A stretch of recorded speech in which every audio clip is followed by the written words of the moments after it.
오늘도 하나님의 은혜와 축복하심이 오늘 이곳에 앉아서 하나님께 예배드리는 우리 모든 믿음의 가족들과 또 각 가정에서 방송으로 예배드리는 우리 믿음의 식구들 위해 풍성이 많은 귀한 시간 되기를 간절히 기원합니다. 우리 이장로님의 아름다운 연주로 하나님께 영광을 돌리고 우리에게 은혜를 주심을 또한 감사드립니다. 우리 다 함께 하나님의 성경 말씀 마태복음 5장 9절에 있는 말씀을 같이 봉독합니다. 시작합니다. 화평케 하는 자는 복이 있나니 저희가 하나님의 아들이라 일컬음을 받을 것이며. 아멘. 저는 오늘 이 말씀을 본문으로 삼아서 화평케 하는 자라는 말씀으로 이 시간을 같이 나누기 원합니다. 말씀이 앞서서 또한 감동적인 글을 같이 나누기를 원합니다. 미국 보스턴의 턱스베리 빈민 보호소 독방에서는 매일 어린 소녀의 비명소리가 울려 퍼졌습니다. 앤이라는 소녀의 아버지는 알코올 중독자였고 매일 앤과 남동생을 때리기 일쑤였습니다. 설상가상 어머니가 돌아가시자 앤과 남동생은 보호시설에 맡겨졌습니다.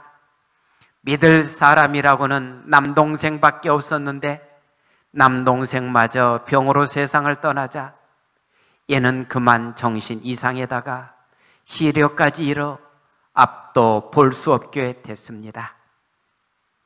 비명을 지르며 발작 가른 그런 앤에게 돌아오는 것은 신경안정제뿐이었습니다. 보호소 직원 모두가 앤을 포기했을 때 머리가 희끗한 간호사 로라가 나타났습니다. 그녀는 어디든 자신이 할 수 있는 일이 있다면 최선을 다할 것이라고 마음먹은 사람이었습니다. 로라가 앤을 처음 봤을 때 앤은 손끝 하나 만지는 것도 허락하지 않았습니다. 작고 어린 소녀가 왜 그렇게 됐는지 이해하려는 사람은 로라뿐이었습니다. 로라는 앤을 치료하기보다는 친구가 되려고 노력했습니다. 매일 앤에게 책을 읽어주고 간식을 챙겨줬으며 앤을 위해 기도했습니다. 그리고 늘 앤에게 속삭였습니다. 세상에 포기해도 되는 사람은 없다. 로라 덕분에 안정을 되찾은 앤은 2년 뒤 버킨스 시각장애학교에 입학했고 점차 밝은 기운을 회복할 수 있었습니다. 로라가 병으로 세상을 떠나자 앤은 또다시 외톨이가 됐습니다. 하지만 이미 앤은 희망을 보는 눈과 기적에 대한 믿음을 로라에게 배웠기에 주변 상황을 극복할 수 있었습니다. 앤은 학교를 수석으로 졸업했으며 한 신문사의 도움으로 시력 회복술을 받는 기적을 체험했습니다. 졸업 후에는 로라가 선사해 주었던 희망을 자신과 같은 처지의 사람에게 나눠주기로 결심하고 한 가정의 문을 두드립니다. 그리고 듣지도 보지도 못하는 7살 남짓의 작은 소녀와 마주칩니다. 소녀의 이름은 훗날 빛의 천사로 불리는 헬렌 켈러였으며 가정교사의 애는 바로 앤 설리번입니다. 앤 설리번 선생은 과거 로라가 자신에게 가르쳐준 그대로 자신의 입을 쓰다듬어 입모양을 통해 발음을 익히도록 했고 손바닥에 글씨를 써 단어를 가르쳤습니다. 그렇게 얘는 헬렌 켈러가 대학을 졸업할 때까지는 물론 생을 마감할 때까지 늘 옆에서 그녀의 눈과 귀가 되어 줬습니다. 설리번 선생은 반복해서 헬렌에게 이렇게 말했다고 합니다. 실패를 두려워하지 마라.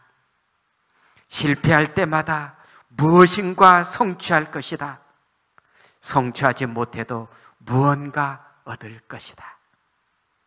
헬렌 켈러는 평생 눈으로 보는 것과 귀로 듣는 것에는 실패했지만 늘 본질을 보기 위해 노력했습니다.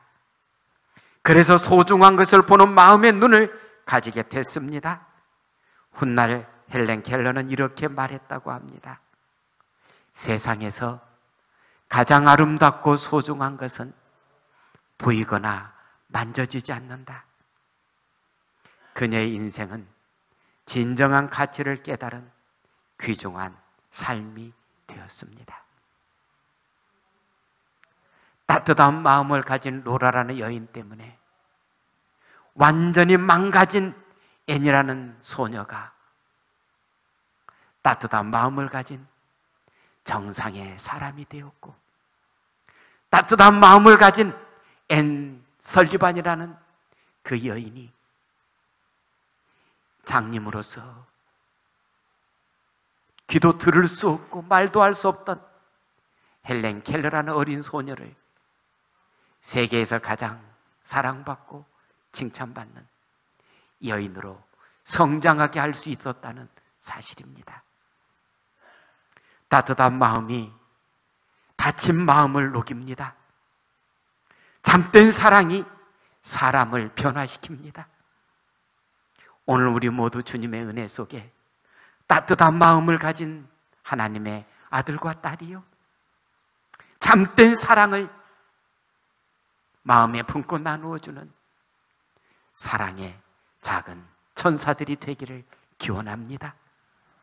우리가 있음으로 인해서 세상이 더 따뜻해지고, 우리가 있음으로 인해서 세상이 더 사랑스러워져 간다면 우리는 하나님의 아들로서, 하나님의 딸로서, 그리스도인으로서 그 역할을 잘 감당하는 하나님의 자녀들이라 여겨집니다.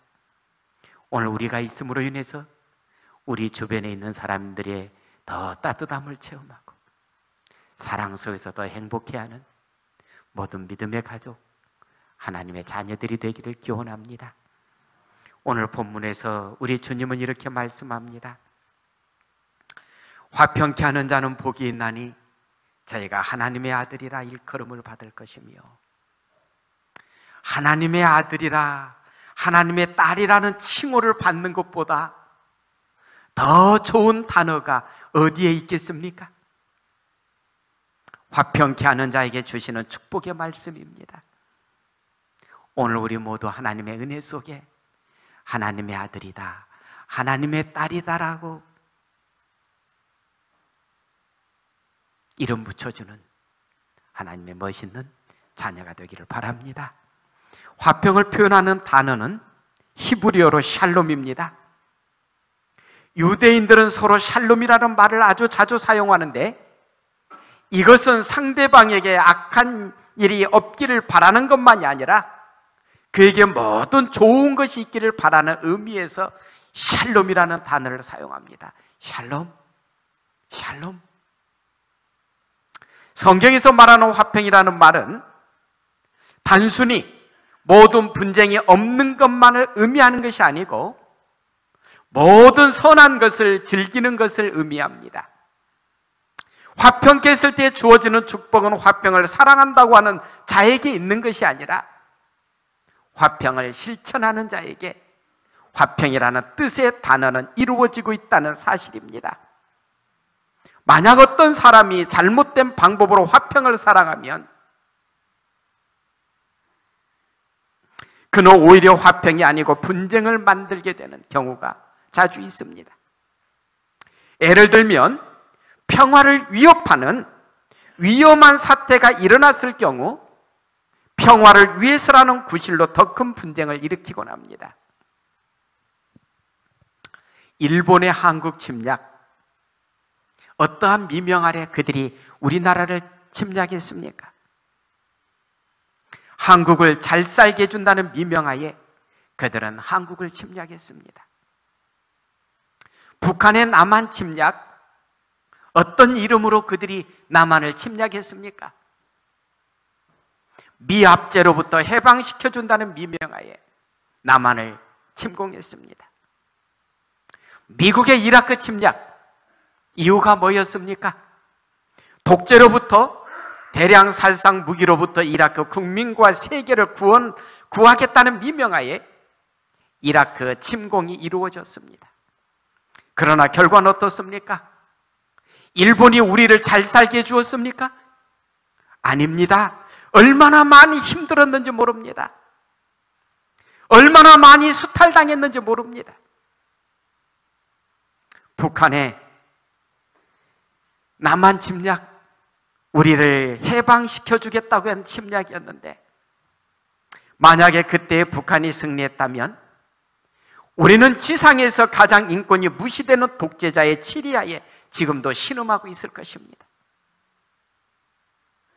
미국의 이라크 침략, 독재자의 치리하에 또 뭐예요? 그들이 내세웠던 세계의 아주 많은 큰 살상 무기로부터 이라크 국민을 해방시켜 주겠다고 했는데, 결과는 그게 아니었음을 우리는 봅니다. 이라크 국민들은 지금도 계속되는 테러에, 국지전에 힘들어하고 있습니다. 이렇게 힘들어하고 살고 있는 그 이유가 뭡니까? 왜 이렇게 화평에 이 세상에 없는 겁니까? 오늘날 세계는 서로 화평하고 화합하며 지내자고 말합니다. 그래서 이렇게 유엔을 창설하고 서로 유엔을 통해서 하나로 화합하자고 이야기합니다. 그러나 분쟁은 지금도 계속되고 있습니다. 요즘 코로나 때문에 그래도 좀 전쟁은 잠잠하지만 코로나만 또 끝나고 나면 어떤 또 분쟁과 전쟁들이 주변에서 일어날지 모릅니다. 왜 우리 인간은 이다지도 화평을 누리지 못하면서 살아갑니까? 우리가 인류 역사를 살펴보면 어느 한 시대라도 싸움이 그친 날이 없었습니다. 여러분 성경에서도 보지요. 여러분 열왕기 상하 보세요. 이스라엘의 그 사울 때부터, 초대왕 사울 때부터 쭉 역사를 보면은 뭐의 연속입니까?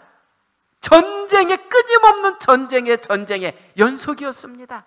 얼마나 많은 사람들을 서로 죽이고 죽임을 당했는지 모릅니다. 하나님께서 선하게 창조하신 이 세상은 하나님과의 약조를 깨뜨린 아담과 하와로 인하여서 불신과 칭호로 오염되기 시작했습니다.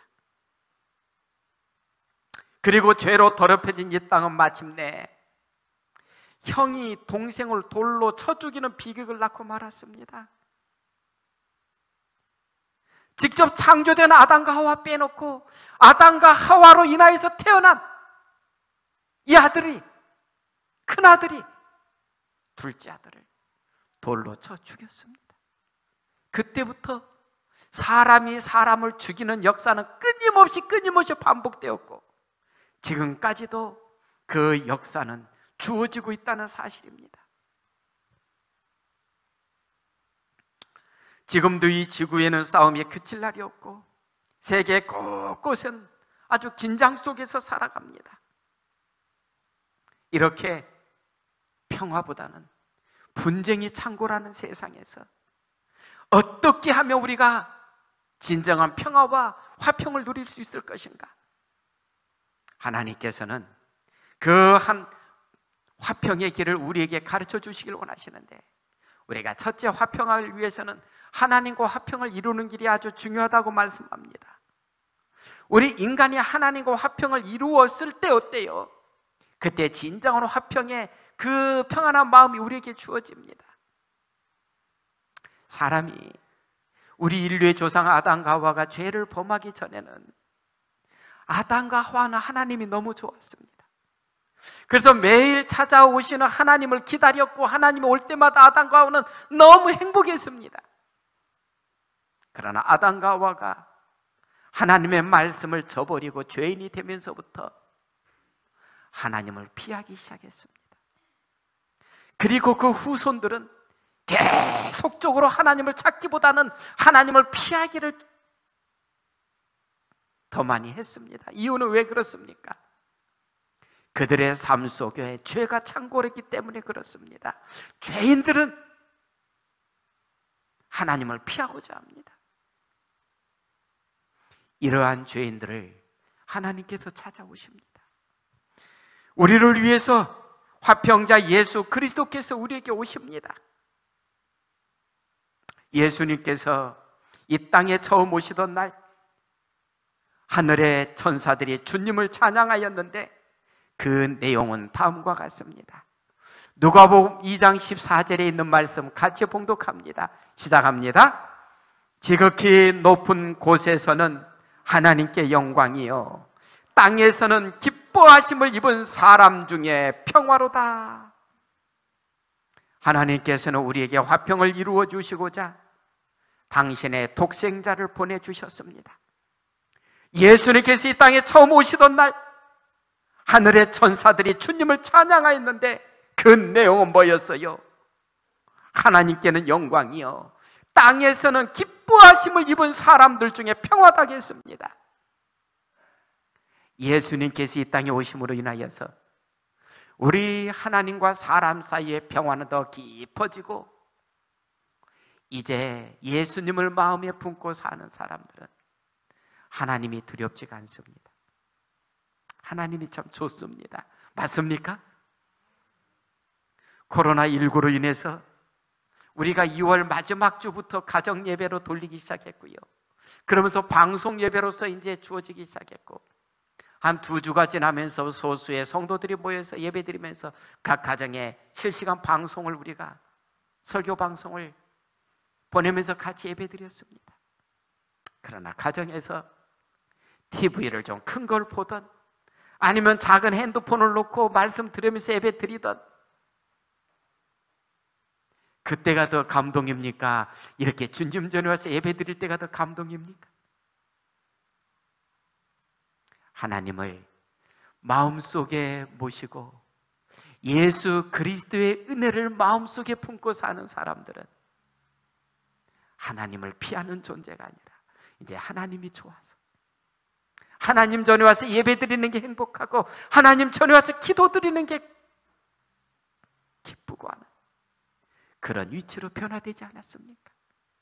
이것은 오늘 우리를 위해서 우리의 구주 되시는 예수님께서 이 땅에 오셔서 우리와 하나님과의 관계를 화평의 관계로 만들어 주셨기 때문에 지금 우리가 누리고 있는 특권인 것입니다.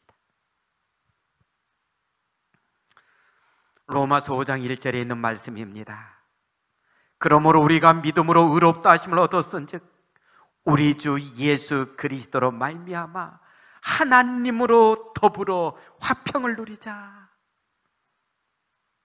누구든지 주님께 나와 마음문을 여는 자들은 우리 주님께서 약속하신 이 화평의 장본인이 될 수 있습니다. 그리고 이 화평을 마음에 가진 자만이 진정한 화평을 만들 수 있습니다. 산상보훈에 있는 말씀입니다. 마음속에 받아들여진 그리스도의 은혜는 저기를 제거하여 준다.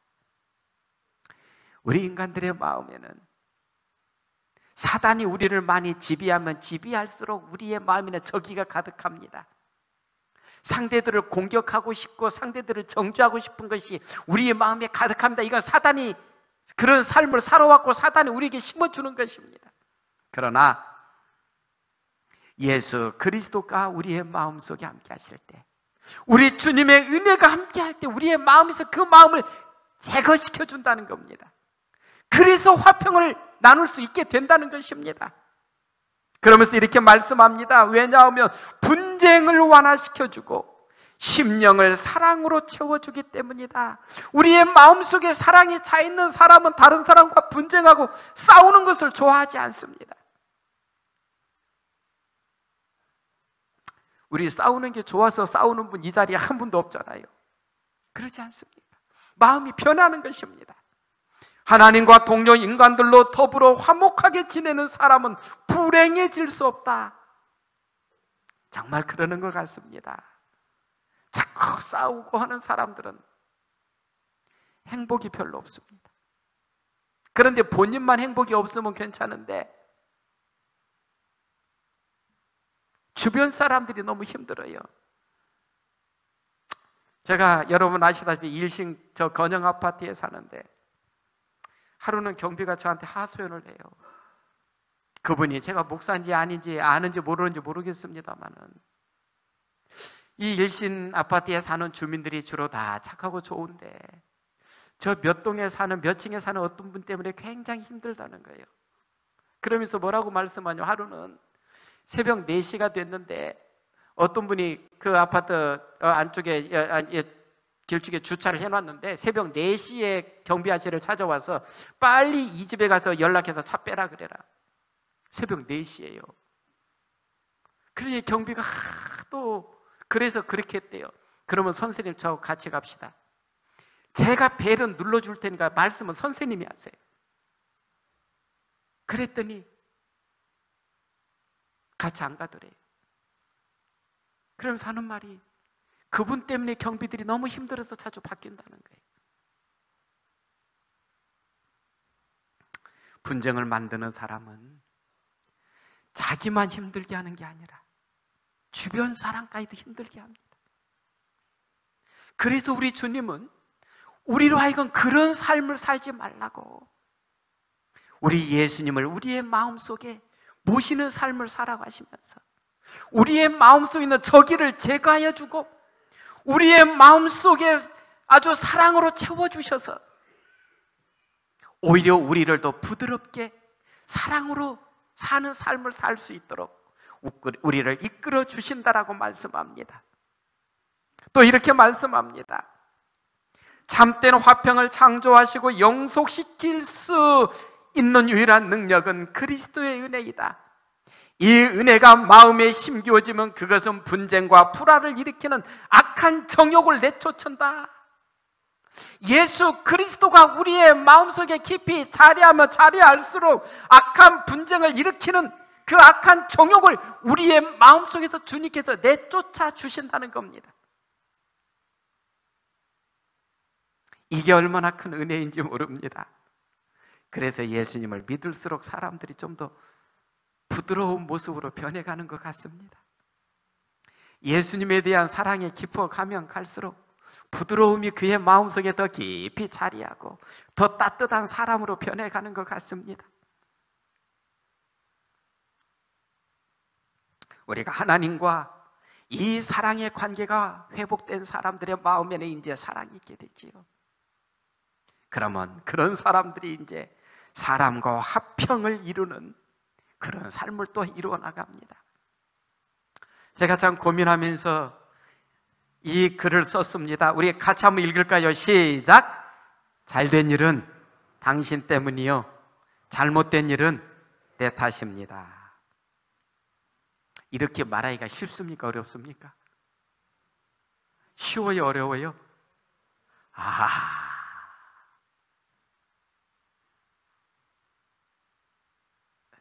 참 어렵습니다.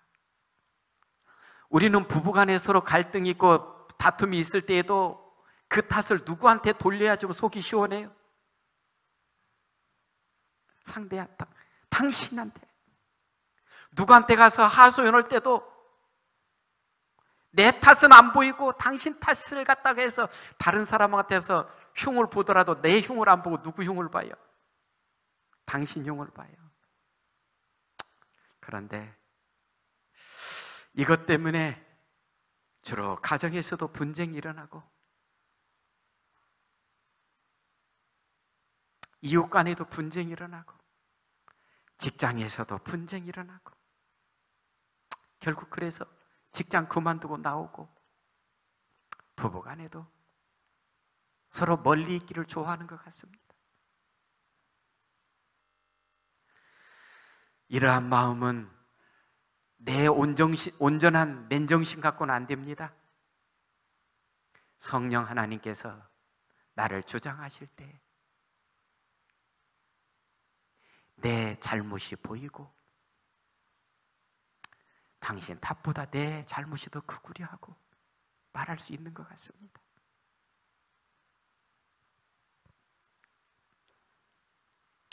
두 번째, 사랑과 화평을 이루는 길의 두 번째는 양보의 미덕을 가지라는 것입니다. 주로 양보는 나에게 주어진 이익을 나는 적게 먹고 다른 사람들에게 많이 나누어 줄 때 가능합니다. 내가 손해볼 때, 조금이라도 내가 손해보고자 하는 마음이 있을 때 이 양보의 미덕은 주어지는 것 같습니다. 우리는 성경에서 이 양보를 참 잘했던 한 사람을 또 접하게 됩니다. 누군지 아시겠지요? 우리는 창세기 3장, 창세기 26장에서 이 사람을 만납니다. 이 사람은 이삭입니다. 그 당시에 가나안 땅에는 물이 굉장히 귀했습니다. 그래서 우물을 파서 물이 나오게 한다는 것은 얼마나 중요한 일인지 몰랐습니다. 그런데 이삭이 종들을 통해서 우물을 팝니다. 그러면 누가 와요? 블레셋 사람들이 와서 야, 그거 내 우물이야, 내놔. 그런가? 이삭은 다투지 아니하고 그 우물을 줍니다. 또 다른 곳에 가서 종을 통해서 우물을 팝니다. 그랬더니 또 뭐라 그래요? 야, 그것도 내 거야, 이리 내놔. 무려 3번이나 그렇게 합니다.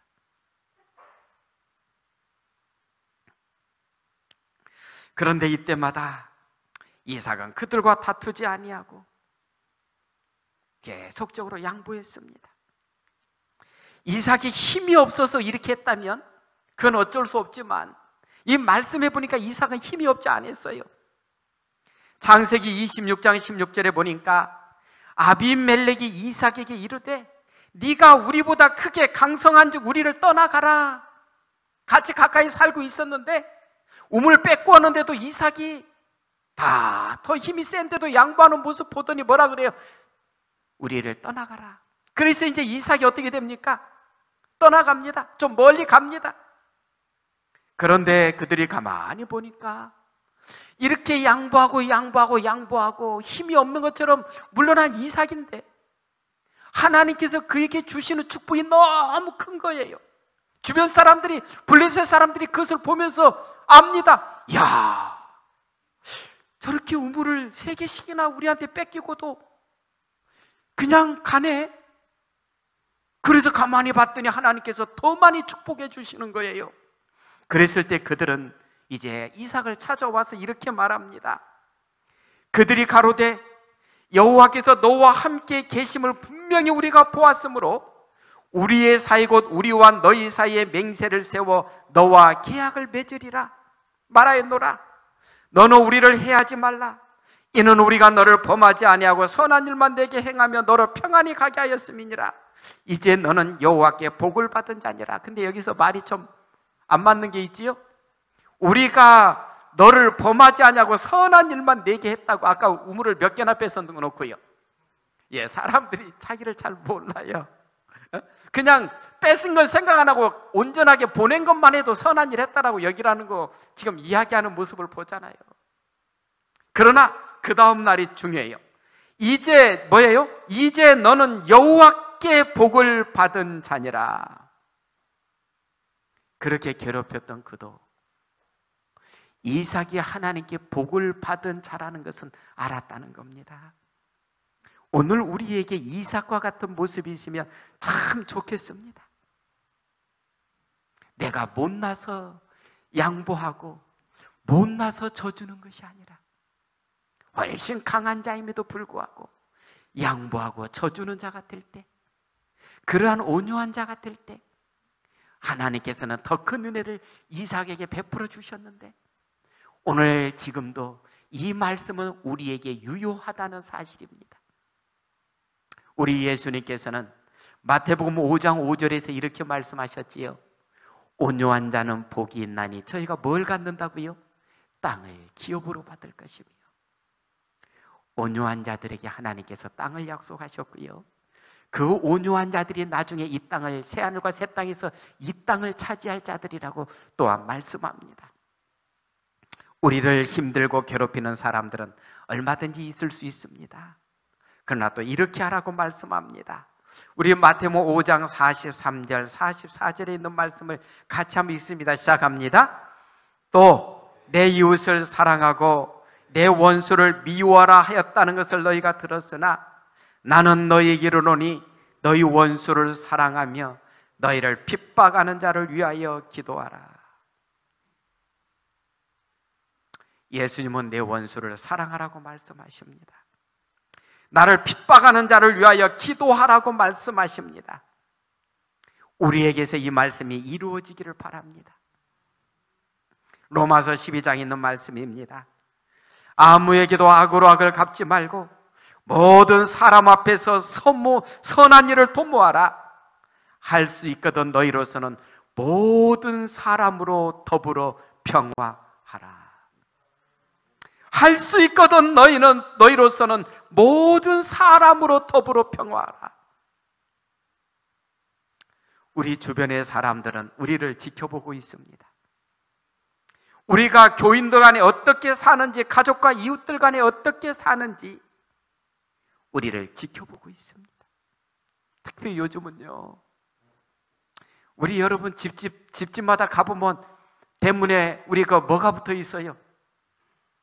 뭐가 붙어 있습니까? 교패가 붙어 있습니다. 그 교패는 왜 붙입니까? 나는 하나님을 믿는 사람이요, 나는 이 교회를 다니는 교인요를 갖다가 주변 사람들에게 뭐 하는 거예요? 알리는 겁니다. 그래서 이웃들도 압니다. 아, 이 사람은 우리 제7일 안식일 예수 재림교 퇴교원교회 다니는구나, 다 압니다. 그런데 허구한 날 집에서 깨지는 소리나 들리고 고함이나 들린다면 그들에게 무슨 감동을 주고 은혜를 줄 수 있겠습니까?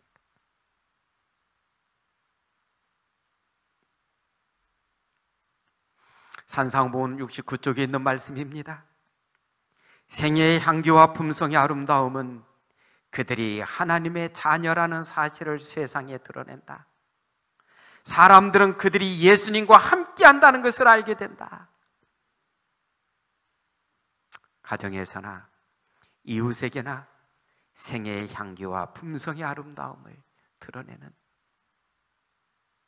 우리 모두가 되면 참 좋겠습니다.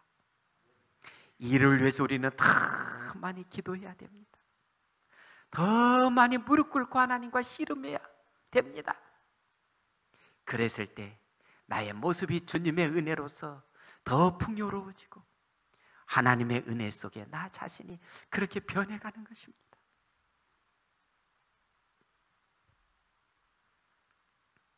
세 번째는 자신과 화평하라는 것입니다.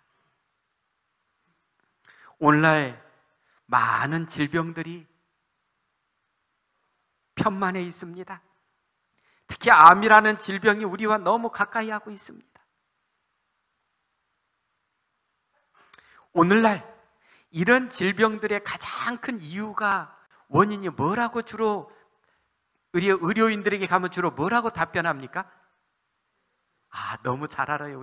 하여튼 우리 대기업계 성도님들 너무 잘 알지요. 그러죠. 스트레스라 그래요.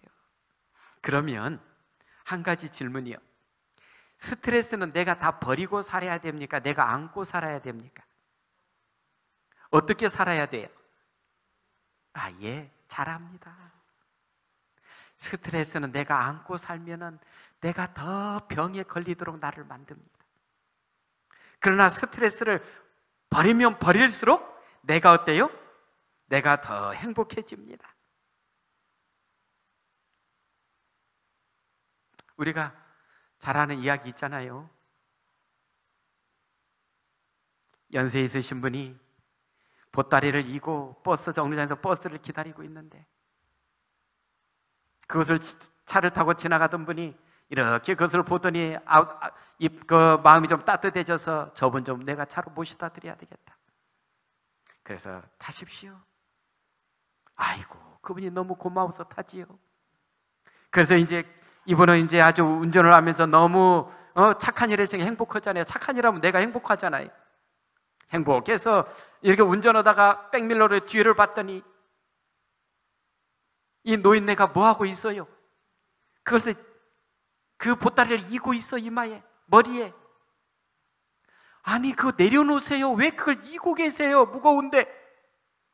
태워준 것만 해도 고마운데 이것을 어떻게 내립니까?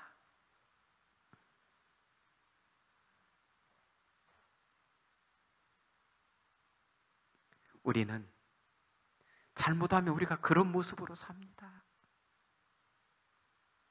또 알지요? 한 노인네와 나귀가 살고 있는데 또 가물어서 먹을 게 없어서 이 노인네가 그 글에 보면 뭐라고 이야기해요? 이 나귀를 그만 이제 먹을 거 내가 주지도 못하는데 죽여야 되겠다 해갖고 얼마나 가물었는지 우물에 물도 없어요. 그 우물에다 나귀를 갖다가 집어넣고 마른 우물에다 넣고 삽으로 흙을 퍼서 나귀를 이제 생매장 시키려고 흙을 막 퍼서 우물에다가 붓기 시작했더니 이 나귀는 밑에서 뭐 하고 있어요? 아, 우리 주인이 이 우물 메울 모양이다 하고는 자기는 오히려 주인이 흙을 쏟아 부으면은 그것을 그대로 막고 있는 게 아니라 몸을 털털 털고는 그 흙을 막 들이밟는 거예요. 왜요? 주인이 이거 우물 채울 모양이다 하고. 그러다 보니까 주인은 이제 흙으로 막 퍼붓다가 이제 죽었겠지 하고 봤더니 누가 올라와요? 나귀가 올라와요. 이 사실을 동네 사람들이 알고 그 집에 이제 먹을 것들을 갖다 주기 시작해서 그 어려운 때에 나귀도 살고 그 노인 주인도 살았다라는 그 글이 있잖아요. 나귀도 자기에게 쏟아지는 흙더미 스트레스를 털어낼 줄 아는데 사람이 더더군다나 예수님을 마음속에 모시고 사는 사람이 사단이 주는 스트레스를 예수님 앞에 무릎 꿇고 기도하면서 털어내는 것이 아니라 그것을 짊어지고 죽겠다고 못 살겠다고. 주님께서 그렇게 하지 말라고 하셨지요. 이유는 왜 그래요? 그래야 너만 손해봐. 너만 병들어. 그러지 마. 그래서 우리에게 답을 주셨습니다. 우리 데살로니가전서 5장 16절로 18절 같이 봉독합니다. 시작합니다. 항상 기뻐하라. 쉬지 말고 기도하라. 범사에 감사하라. 이는 그리스도 예수 안에서 너희를 향하신 하나님의 뜻이니라. 아무리 힘들고 어려운 일이 우리에게 주어질지라도 그 속에 살펴보면 감사한 일은 항상 있다는 겁니다. 주님께서는 그 시련과 스트레스를 바라보지 말고 오히려 주님을 바라보면서 오히려 그 속에서 감사할 것을 찾으면서 주님 안에서 행복한 삶을 누리라고 말씀하십니다. 왜 그렇습니까? 그것을 내가 짊어지면 짊어질수록 나만 손해지 않습니까? 그리고 주변에 있는 사람들이 힘들어지 않습니까? 그런 어려움들이 있을 때에 그 모든 것들을 주님 앞에 겸손히 무릎 꿇고 다 주님께 의탁하심으로 인해서 주님께서 주시는 마음의 평안함 속에서 더 감사하고 행복한 삶을 사는 우리 모두가 되기를 바랍니다. 그리고 무엇보다도 어려움 중에 있는 사람을 동정하라고 말씀합니다. 우리는 인간 상호 관계에 대하여 너무도 무관심하다. 우리는 너무도 흔히 동료 교역자들에게 힘과 위로가 필요됨을 잊어버린다. 그들에게 그대의 동정과 관심을 주도록 주의하라. 그대의 기도로 그들을 돕고 그들로 하여금 그대가 이렇게 행함을 알게 하라. 오늘 우리 주변에 위로가 필요되는 사람들이 있습니다. 그들에게 관심과 동정을 주라고 말씀하십니다. 그들을 위해 기도하는 자가 되라고 말씀합니다. 그리스도인들은 나만을 위해서 기도하는 사람이 아니라 우리 가족만을 위해서 기도하는 사람이 아니라 우리 주변에 어려운 사람들을 위해서 무릎 꿇기를 기뻐하는 사람들이 그리스도인이라고 말씀합니다. 주님 안에서 기도하기를 기뻐하는 우리 모두가 되기를 바랍니다. 이렇게 화평케 하는 자들에게 주님께서는 특별한 축복을 약속하셨는데요, 우리 이사야 65장 25절에 있는 말씀은 저 하늘을 우리에게 상기하면서 주신 기별입니다. 우리 같이 한번 읽습니다. 시작합니다. 이리와 어린 양이 함께 먹을 것이며 사자가 소처럼 즙을 먹을 것이며 뱀은 흙으로 식물을 삼을 것이니 나의 성산에서는 해함도 없겠고 상함도 없으리라. 여호와의 말이니라. 하늘나라의 특징은 강한 것이 약한 것을 잡아먹거나 서로 미워하고 싸우는 일이 없는 평화의 나라입니다.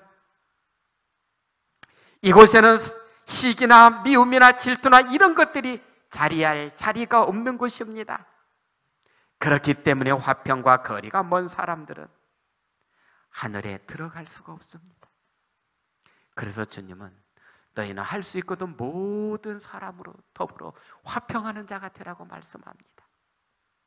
죄 짓는 거 아니면 타협하시고, 죄 짓는 거 아니면 좀 더 양보해 주셔서 우리로 인해서 만나는 사람마다, 나와 같이 있는 사람마다 더 많이 행복해질 수 있는 우리 모두가 되면 좋겠습니다. 그래서 하나님의 말씀은 이렇게 말씀하지요. 히브리서 12장 14절 또 같이 봉독합니다. 시작합니다. 모든 사람으로 더불어 화평함과 거룩함을 좇으라. 이것이 없이는 아무도 주를 보지 못하리라. 하늘은 평화를 사랑하고 만들어가는 사람들에게 주어지는 축복입니다. 오늘 말씀은 싸우기 좋아하는 사람은, 다른 말로 표현하면 하늘 가기가 좀 어렵다라는 말씀으로 보입니다. 우리는 싸움을 좋아하는 사람이 아니라 하나님의 은혜 속에 화평을 누리기를 기뻐하는 우리 모두가 되기를 간절히 바랍니다. 우리 주님은 우리에게 말씀하십니다. 화평케 하는 자는 복이 있나니 저희가 하나님의 아들이라 일컬음을 받을 것이며. 사랑하는 믿음의 가족 여러분, 우리 주님의 재림의 징조가 점점 이루어가고 있는 이때 우리는 살고 있습니다. 이때 우리로 인하여서 사람에게 하나님의 사랑이 나누어지고, 우리로 인하여서 사람에게 화평이 주어짐으로 인하여서 우리의 모습을 보면서 사람들이 예수님을 찾게 되고, 예수님 믿는 사람은 저렇게 변하는구나, 예수님을 믿는 사람은 저렇게 아름답구나, 이러한 모습을 보여주셔서 주님 오시는 그날에 우리로 인해서 구원받는 사람들이 더 많이 생겨나고, 우리 또한 주님 오실 때에 주님 기다렸습니다. 주님 정말 기다렸습니다. 주님이 오셔서 너무 감사합니다 하고 두 손 벌리고 주님을 영접하는 우리 모든 믿음의 가족들이 되기를 기원합니다. 주님께서는 오늘 또 우리를 사랑하십니다.